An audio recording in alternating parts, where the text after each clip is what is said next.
Hello नमस्कार भाई, नमस्ते। मैं आपका स्वागत हूँ। आपको बहुत ही महत्वपूर्ण जानकारी देने वाले हैं अतिथि शिक्षकों के नियमितीकरण को लेकर, ई अटेंडेंस को लेकर, और सभी संगठन को एकजुट होने के लिए बोला गया है। सभी संगठन भी एकजुट हुए तभी अतिथि शिक्षकों का नियमितीकरण होगा, भविष्य सुरक्षित होगा। नहीं धीरे धीरे करके अतिथि शिक्षक बाहर किए जा रहे हैं।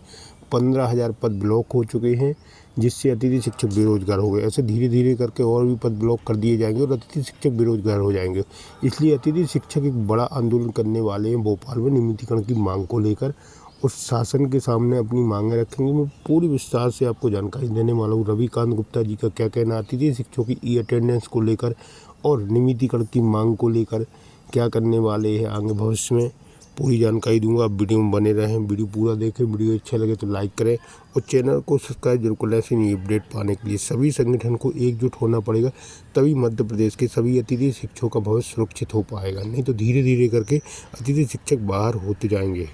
है जो हमारे मुहिम को आगे बढ़ाता है। मैंने ये चीज देख ली कि पिछले 1 से 2 महीने से मैंने काम बंद किया हुआ है, और जो चमत्कार होते थे, जो लोग कहते थे कि हम चमत्कार करवा रहे हैं, हमने ऐसा करवा दिया, हमने ये आदेश करवा दिया, आज तक एक आदेश कोई भी बदलवा नहीं पाया।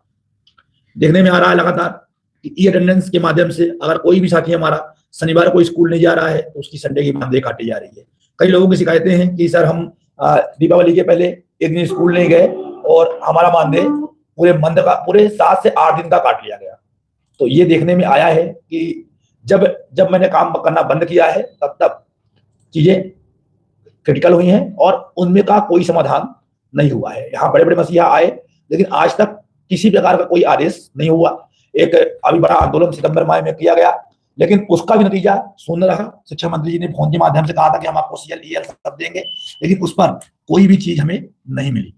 और जिसका बहुत ही खेद है कि आखिर शिक्षा मंत्री जी के कहने के बाद भी हम लोगों को CL कुछ भी प्रदान क्यों नहीं की गई। आखिर क्या कारण रहा कि हम लोग इतनी बार आंदोलन करते हैं, सबसे बड़ा संगठन मध्य प्रदेश का हमारा संगठन है, और इसके बावजूद भी हम लोग एक मांग नहीं बन पाते।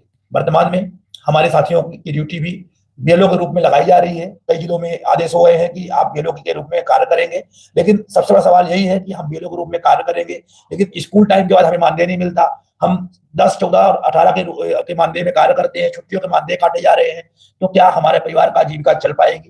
क्या हम लोग अपने परिवार का भरण पोषण अच्छे से कर पाएंगे? क्योंकि प्रत्येक अतिथि शिक्षक मुझे पता है कि स्कूल के बाद लगभग कोई ना कोई अन्य कार्य करता है, जिससे उसकी जीविका सही ढंग से चल पाती है। लेकिन मध्य प्रदेश सरकार में जो बैठे अधिकारी हैं, मनमानी आदेश करने में उतारू हैं। सागर DO का आदेश आप लोगों ने देखा होगा कि उन्होंने मनमर्जी आदेश जारी किया कि अतिथि शिक्षकों को 10 बजे के अंदर अंदर ई अटेंडेंस लगाना होगा और स्कूल आना होगा। बंद हो गया। लेकिन कई प्रकार की समस्याएं अतिथि शिक्षकों को है, क्योंकि हम लोग दूर दूर से जाकर के स्कूलों में अध्यापन कार्य करवाते हैं। आसपास के लोग हैं, उन्हें दिक्कत नहीं, तो 9 बजे भी ई अटेंडेंस लगा सकते हैं। लेकिन जो लोग दूर दूर से आते हैं वो किस प्रकार से, कैसे 10 बजे स्कूल पहुंच पाएंगे? इसी प्रकार कई जगहों पर अभी तक मानदेय भुगतान नहीं हो पाया, सप्लीमेंट्री बिल नहीं लगाए गए, और बहुत तरह की समस्याएं बनी हुई हैं। क्योंकि मैं वर्तमान में DPI वगैरह जाना बंद कर रहा हूँ। बहुत ही कम जिन लोगों का काम मेरे पास थे, उसके अलावा मैं उससे अन्य काम ले नहीं रहा था, क्योंकि लोगों ने बहुत पतंगड़ बना कर रख दिया था। लेकिन ऐसा बना दिया था कि बिल्कुल नहीं, ये तो ऐसा हो गया, क्योंकि काम हो रहे थे, लोगों को लगा सब काम फ्री में हो रहे हैं, सब काम बिना मेहनत के हो रहे हैं, सब काम DPI खुद कर दे रहा है। तो मैंने भी कहा कि कुछ दिन देख जाए कि क्या सच में DPI मनमर्जी आदेश जारी करता है, क्या हर समस्या का समाधान DPI खुद कर देता है। लेकिन पिछले 2 महीने से जितनी भी समस्याएं थी, यथावत समस्याएं बनी हुई है। तो DPI वैसे भी चाह रही है, DPI नहीं, सरकार की चाल है कि किस प्रकार से हम सरकारी स्कूलों को बंद कर दें। और वर्तमान समय में प्रत्येक स्कूलों के लगभग समस्त शिक्षकों को BLO ड्यूटी में SIR के कार्य में लगा दिया गया है। और SIR के कार्य लगने के बाद स्कूलों की पढ़ाई पूरी तरह से या तो ठप्प है, या जो बची है वो पूरी तरह से अतिथि शिक्षकों के ऊपर आकर डिपेंडेंट हो चुकी है। और अब अतिथि शिक्षकों को भी सहायक BLO के रूप में नियुक्त किया जा रहा है। अगर रिजल्ट खराब होता है तो कौन जिम्मेदार होगा? क्योंकि 30% से कम रिजल्ट आया तो हम लोग वहां पर एक्शन सरकार हमारे ऊपर लेगी कि हम आपको मानदेय भुगतान नहीं करेंगे। क्यों? क्योंकि आपका रिजल्ट 30% से कम है। तो फिर इसका जिम्मेदार कौन होगा? कई सवाल ऐसे हैं जो लगातार बने हुए हैं। कई लोगों ने मुझसे कहा भी कि सर हम लोग क्या करें, रिजल्ट खराब होगा तो हम लोग क्या करेंगे, कौन इसका जिम्मेदार होगा? कई प्रकार की समस्याएं बनी हुई हैं, जिस संबंध में अब तो कल आयुक्त महोदय से प्रयास रहेगा कि मैं चर्चा करके इस संबंध में चर्चा करूं, और अगर कुछ निराकरण निकल पाए, क्योंकि वर्तमान में समस्त संगठन बिल्कुल शून्य हो चुके हैं। कोई भी संगठन किसी प्रकार से कुछ भी करने को तैयार नहीं है। आप लोग देख रहे हैं कि बस संगठन वाले, जो भी संगठन वाले हैं, 2 दिन 3 दिन हो हल्ला करते हैं और इसके बाद पूरी तरह से शांत होकर बैठ जाते हैं। वर्तमान में देखने में आया है कई जगहों पर मनमर्जी आदेश जारी होते रहते हैं। अभी टीकमगढ़ डीओ ने एक हमारे साथी को बहुत ही भद्दी गालियां दी, और मजाल क्या है कि हमें दुख लग जाए, क्योंकि मैं पहले भी देख चुका हूं ना, डीपीआई के सामने भी कई बार ट्राई, तो बोला डीओ ने गाली दी। डीपीआई में जो ड्राइवर रहते हैं उन लोगों ने कई बार तक गालियां दी हैं, लेकिन किसी को कोई फर्क नहीं पड़ा। इसी प्रकार टीकमगढ़ में भी हुआ कि एक अधिकारी शिक्षक ने ई अटेंडेंस को लेकर के डीओ को फोन लगाया और डीओ द्वारा काफी गाली गलौज की गई। इसके बावजूद किसी को भी कोई फर्क नहीं पड़ा, किसी ने भी उसका विरोध करना जरूरी नहीं समझा, क्योंकि दिक्कत यही है ना कि हम क्यों करें। सबसे बड़ी समस्या यही है कि हम क्यों करें। हम तो अपनी नौकरी कर रहे हैं, हमें तो कोई दिक्कत ही नहीं हो रही है, हमारे खिलाफ तो कुछ हो नहीं रहा है। जिस पे पड़ती है वो रो रहा है, और मैं पहले भी कह चुका हूं, जिस पे पड़ती है वो रोता है, जो जिस पर नहीं पड़ रही वो शांत होकर बैठा रहता है। अभी भी आप सब चाहते हैं कि कुछ अच्छा हो। मैंने पहले भी कहा था, नई टीम की आवश्यकता है, नए लोगों की आवश्यकता है, काम करने वालों की आवश्यकता है।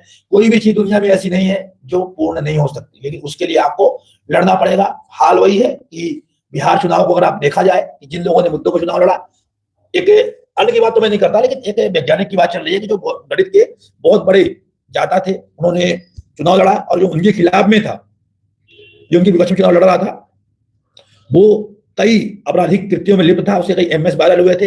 इसके बावजूद वो 1 लाख से अधिक वोटों से जीत गया, और जो एक पढ़ा लिखा व्यक्ति था वो हार गया। तो हाल वही है कि जो पढ़े लिखे लोग हैं वो घर बैठे हुए हैं, और जो लोग,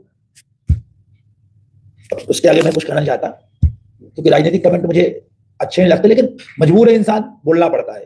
तो हम सब शांत बैठे हुए हैं, इसीलिए सरकार हमारा लगातार शोषण कर रही है।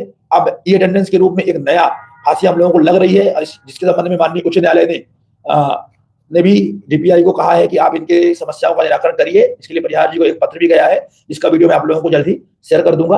तो आप सब लोगों से उम्मीद ये है कि आप सब लोग लड़ेंगे, सहयोग करेंगे, और आने वाले समय पर एक अच्छा आंदोलन भोपाल की गलियों में करेंगे। लेकिन भोपाल की गलियों में आंदोलन तभी होगा जब मेरे पास 1000 लोग ऐसे होंगे जो एक टीम की तरह कार्य करेंगे। अन्यथा की स्थिति में आप लोग देख सकते हो, बहुत जल्द मैं एक वीडियो बना के डाल रहा हूं सरकारी स्कूलों के हालात के ऊपर, कि किस तरह के सरकारी स्कूल हो चुके हैं, कितनी स्कूलें बंद हो चुकी हैं, और आने वाले समय पर कितनी स्कूलें बंद होंगी। अभी पद खुले नहीं है, इस साल लगभग 15 से 20 हजार पद बंद हुए हैं। अगले वर्ष और स्कूलें मर्ज होंगी और इस पद बंद होंगे, और लगभग उतने साथी हमारे फिर से बेरोजगार होकर बैठ जाएंगे।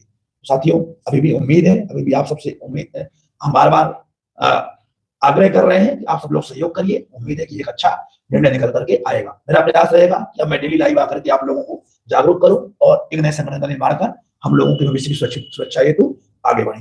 साथियों, जो साथी हमारे कटनी मुरबाड़ा से हैं, कटनी से हैं, मैं जल्दी कटनी आ रहा हूँ 22 और 23 तारीख को दोपहर, 22 तारीख को दोपहर 2 बजे से 23 तारीख को दोपहर सुबह 11 बजे तक कटनी में ही रहूंगा। मैं चाहूंगा कि जो भी कटनी के हमारे युवा साथी हैं, जो भी संगठन के लिए आगे आगे काम करना चाहते हैं, वो एक बढ़िया मीटिंग आयोजित करें, और हम कटनी में बैठ करके इस संबंध में चर्चा करेंगे। कटनी से शुरुआत करते हैं एक नए संगठन की ओर। संगठन नया का मतलब नहीं है, इन सभी संगठनों को विलय करके एक संगठन बना करके सब लोग एक होकर के लड़ेंगे।